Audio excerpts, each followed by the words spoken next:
Buenos días, bienvenidos a Radar. Y en un fallo que impactará por muchos años el escenario nacional, el expresidente Ricardo Martinelli fue declarado no culpable de todos los cargos por los jueces Roberto Tejera, Arlín Caballero y Raúl Vergara.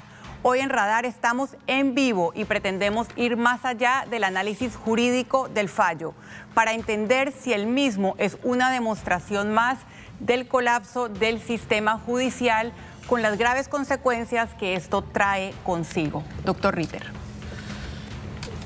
Es importante señalar que, a pesar de que ha sido uno de los procesos más controvertidos y más seguidos por la ciudadanía, no es esta la primera vez que ocurre que un expresidente de la República es llevado a juicio.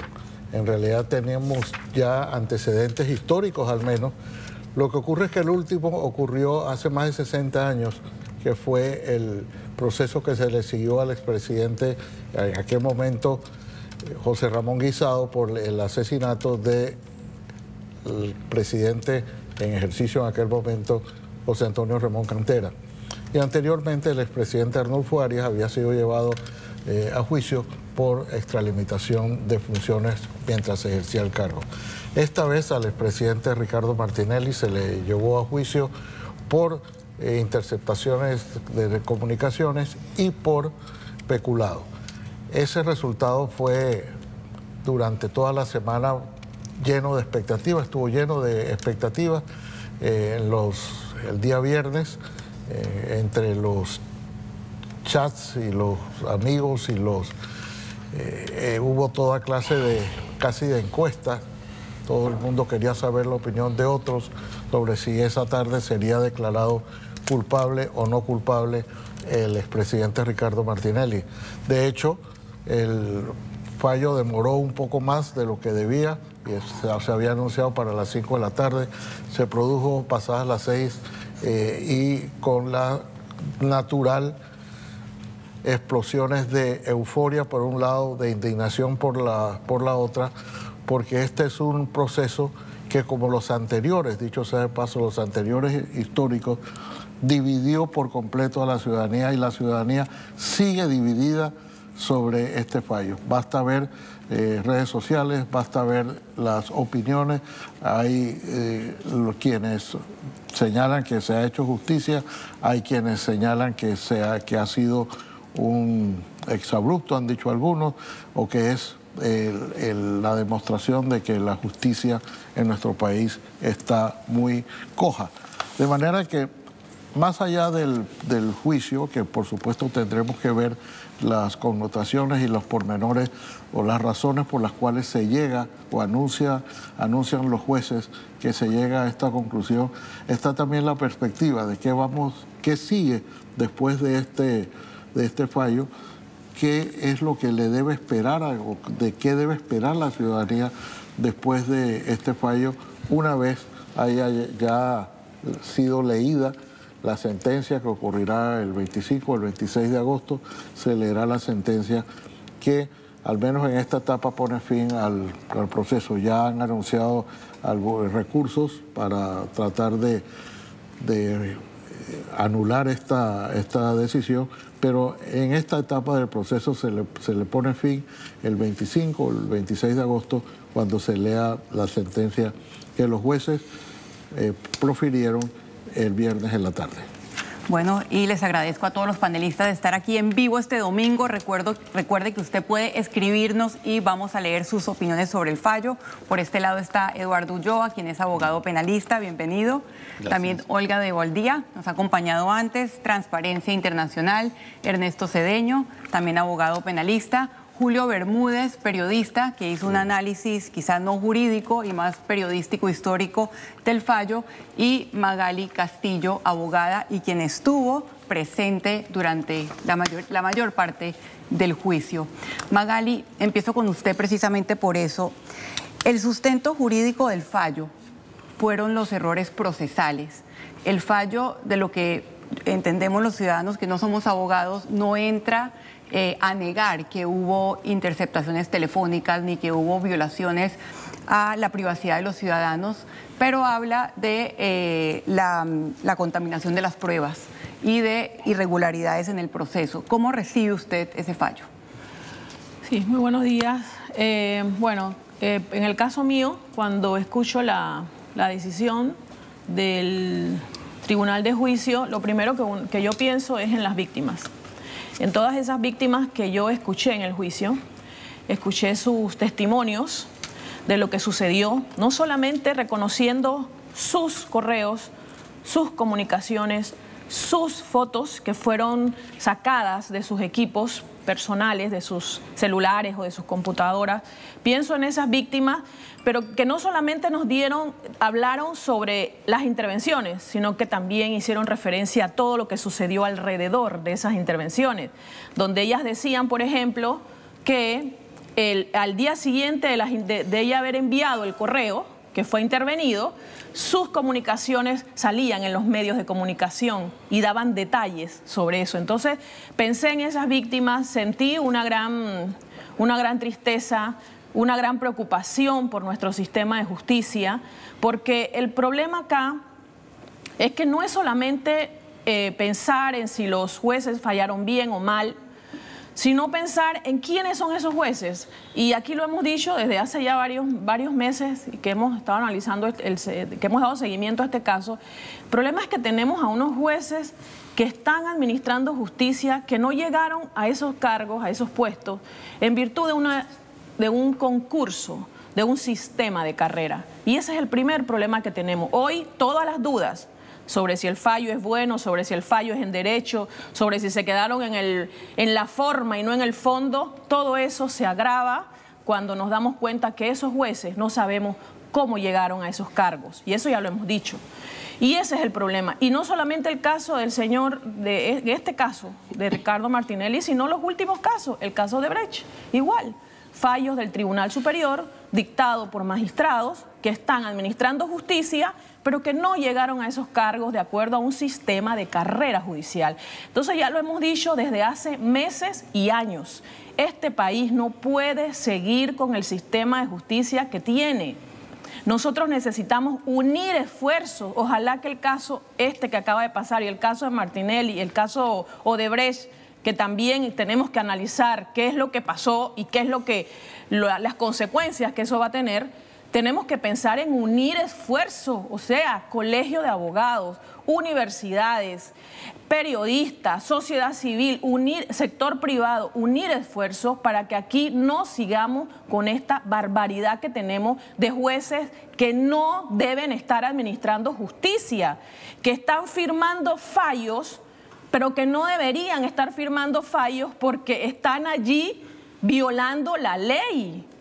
Y nuestra Corte Suprema lo permite. Entonces ese para mí me parece a mí que es el principal problema. El caso la decisión que acaban de tomar, nuevamente digo, o sea, se quedaron en la forma y no en el fondo. No analizaron el fondo.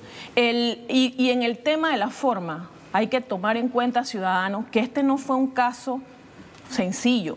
Este fue un caso que comenzó, primero, no lo inició este Ministerio Público, lo inició la Corte. Se inició en el Ministerio Público de la administración pasada. La señora Ana Belfon y su equipo de fiscales fueron los que iniciaron esta investigación. Es más, cuando uno lee las razones de forma por las cuales este caso se vino abajo, la mayoría de ellas están relacionadas con lo que sucedió en julio del 2014, que fue cuando el testigo protegido llega a la Fiscalía Auxiliar y da detalles de lo que había sucedido. Y en ese momento no estaba esta administración del Ministerio Público, sino que había otra. Entonces, en ese momento es que se dan las principales fallas que este caso tiene. Y esas fallas, en ese momento, ni siquiera estaba aplicable el sistema penal acusatorio, estaba aplicable el sistema inquisitivo mixto, y por eso la falla de cadena de custodia, que es una de las razones por la que esto se viene abajo, cadena de custodia, pero es que en ese momento no estaban aplicables las normas de cadena de custodia. Entonces, sí hubo fallas en el proceso de investigación, pero ciudadanos tienen que ver con los tiempos en que se dieron estas denuncias y también con la personalidad que se estaba investigando. Primero se va al Parlacén, luego se retira el Parlacén, el caso pasa a la Corte, luego pasa al sistema ordinario. Es decir, fueron una serie de situaciones que el juez debió de analizar antes de tomar una decisión de forma. Debió de irse al fondo. Y lo otro, es una muestra del problema que tenemos en Panamá, que yo no sé si es falta de capacitación o qué de nuestros jueces, que nuestros jueces se quedan, como decía el doctor Carlos Bolívar Pedrechi, aquí nos quedamos, le damos al debido proceso la categoría de deidad. El debido proceso se convierte en el fin y no en el camino hacia. El fin es la justicia, el fin no es el debido proceso. Y aquí nuestros jueces y nuestros abogados también se están quedando en el debido proceso como el fin. No, señores, el fin no es el debido proceso. El debido proceso es el camino para llegar a la justicia. Entonces, eso es parte de los problemas que tenemos y que requieren que nosotros reflexionemos sobre lo que aquí está pasando en materia de justicia. Reflexiones muy atinadas, los jueces interinos, un proceso que empezó, como bien lo corrigió Magali, en el 2014 en ese Ministerio Público y se toma el debido proceso como una deidad.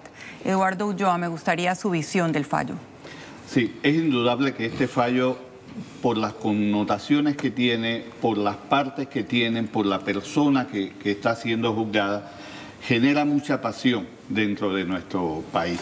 Y sobre esa pasión es que hemos escuchado muchas expresiones que realmente nos preocupan, porque hemos escuchado desde calificarlo de aberrante, e inclusive escuchamos antes de que se diera el fallo a personas hablando de cantidades de dinero que se habían repartido.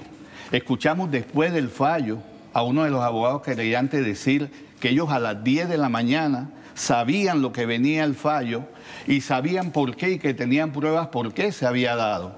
Y uno se pregunta si esa situación es así, ¿por qué tú callas hasta después que pasa el fallo si realmente tú tenías las pruebas para hacerlo? Pero es que este es un proceso que es difícil que la ciudadanía asimile como un proceso estrictamente jurídico. Y la mayoría de las personas entran a ver este proceso específico como un juzgamiento a la gestión de Ricardo Martinelli en términos generales. Y aquí lo que se estaba debatiendo era la responsabilidad del señor Ricardo Martinelli frente a un hecho concreto. Yo concuerdo con Magali en que hubo una serie de factores que incidieron en la realización del mismo. Pero yo voy más allá, porque no solo fueron decisiones del órgano judicial las que afectaron. Hubo decisiones políticas que afectaron la transparencia de este proceso. Imaginémonos, cuando termina el mandato del presidente Ricardo Martinelli en el año 2014, que como dijo Magali, ya se había iniciado una investigación sobre lo que estaba ocurriendo en el Consejo de Seguridad, y corriendo esta investigación, el presidente entrante decide poner al frente de la Procuraduría General de la Nación a una funcionaria que en ese momento estaba trabajando en el Consejo Nacional de Seguridad y era subalterna del señor Rolando López, que iba a pasar a ser uno de los principales actores en cuanto a la formación de este caso y después lo vimos, no solo por su testimonio, no solo por el acceso que tuvo a los testigos, sino inclusive de que fue en su máquina donde se realizaron una serie. Entonces, ese aspecto de credibilidad que nada tiene que ver con la responsabilidad o no de Ricardo Martinelli ya materialmente, pero sí afecta a la credibilidad del proceso y crea entonces aquel morbo dentro de la ciudadanía de si este proceso estaba siendo llevado de manera transparente o no, y es lo que crea que cuando se da este fallo, entonces se den estas reacciones un tanto pasionales sobre si estoy de acuerdo o no con esto. Y yo creo que sí es importante que esta sentencia nos sirva para darnos cuenta que es el momento en que ya tenemos que llegar a un consenso nacional y tomar medidas para que nuestra administración de justicia responda a la realidad. Si nosotros no tenemos una administración de justicia fuerte, si nosotros no tenemos una administración de justicia que no sea permeable a los sectores de poder, vamos a poner en peligro toda nuestra democracia y toda nuestra institucionalidad. Me ha gustado, novedoso ese análisis de las decisiones políticas que están debajo de cómo comienza este proceso. Ernesto Cedeño. Bueno, buenos días, bendiciones Panamá, en Dios hay esperanza. Yo, al analizar la decisión que se tomó en este caso, manifiesto que nuestro sistema de justicia está en cuidados intensivos. Primero, yo no voy a crucificar a un tribunal de juicio y debo manifestar a la ciudadanía de que lo que no aparece en el expediente no existe en el mismo. Esto quiere decir que el abogado debe tener la virtud de probar las causas. Sin embargo, de lo que se ha dicho en los medios de comunicación y de las pruebas, a mí me parece, y sí lo he visto como usuario del sistema penal acusatorio, que hay decisiones dentro de los mismos jueces y magistrados del sistema penal acusatorio que están retando directamente las decisiones tomadas por magistrados de la Corte Suprema de Justicia. Explico. Leí, hay unos reportes de Elizabeth González que creo que quedó hasta herida. Quedó herida. Herida por la pobreza. Sí, en el momento Está de vacaciones como por un mes, se lo merece. En el momento, excelente. Absolutamente. En el momento de la euforia rompen la puerta de vidrio y le cae un vidrio a Elizabeth. Y ella estaba dando unos reportes, porque ese era de qué es lo que está sucediendo. También leí los diarios de qué es lo que había dicho el juez de grado. Y sí es verdad lo que leí en el sentido de que cuestionaba las pruebas por supuesta ilicitud. Manifiesto al país que el Tribunal de Juicio no tiene competencia para eso. Se lo digo de frente, directamente. Lo que sucede es que en el sistema penal acusatorio, en la etapa intermedia que se vertió ante el juez Mejía, Jerónimo Mejía, le gustará a alguno y le gustará a otro, se debatieron las supuestas ilicitudes de las pruebas. El Código Procesal Penal en el artículo 347 te da una oportunidad que se le llama etapa intermedia de la acusación, donde se van a debatir las pruebas. Yo digo, yo objeto esa prueba porque es ilícita, y esto es lo que te dice la norma. A continuación, el 347, en un párrafo, se debatirá sobre la exclusión e inadmisibilidad de los medios de prueba ofrecidos por impertinente y conducente, negativo, superfluo o ilícito.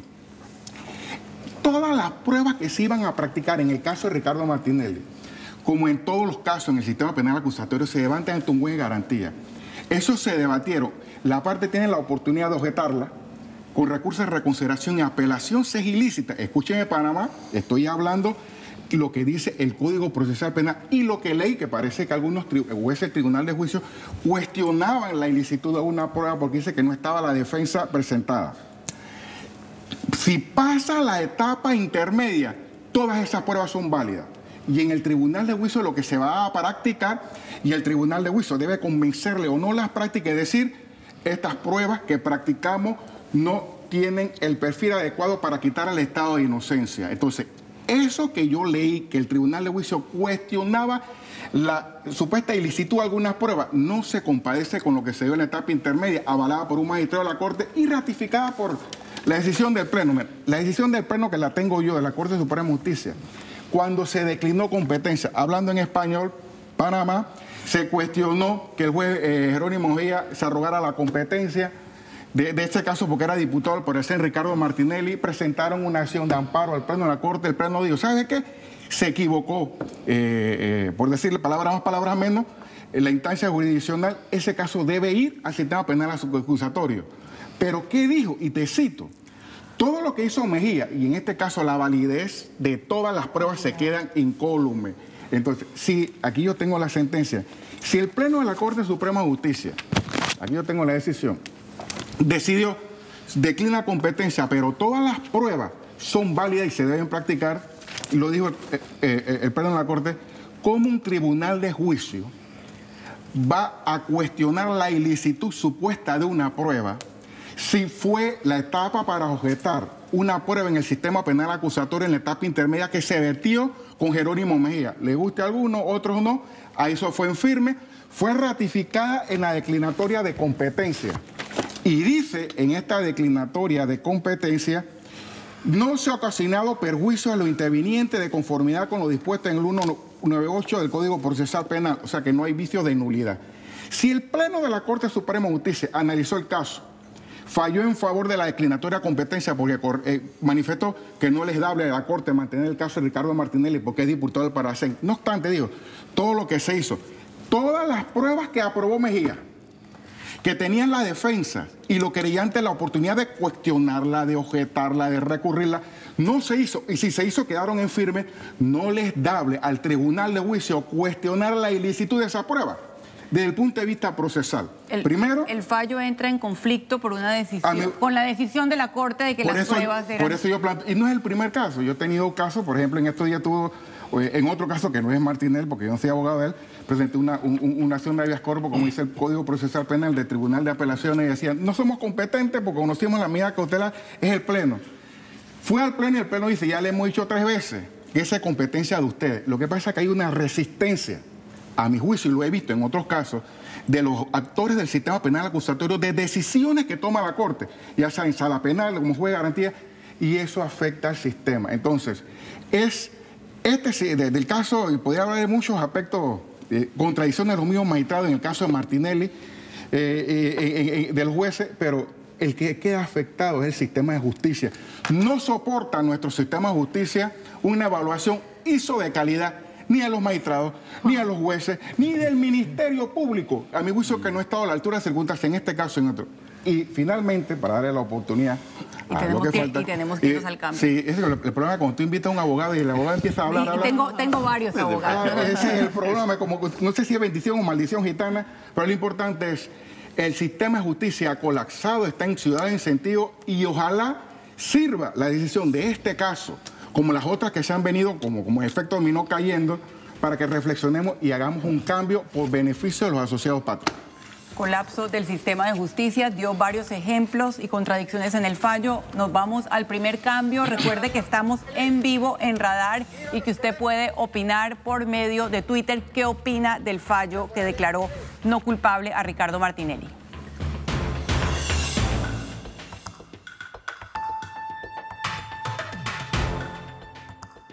Soy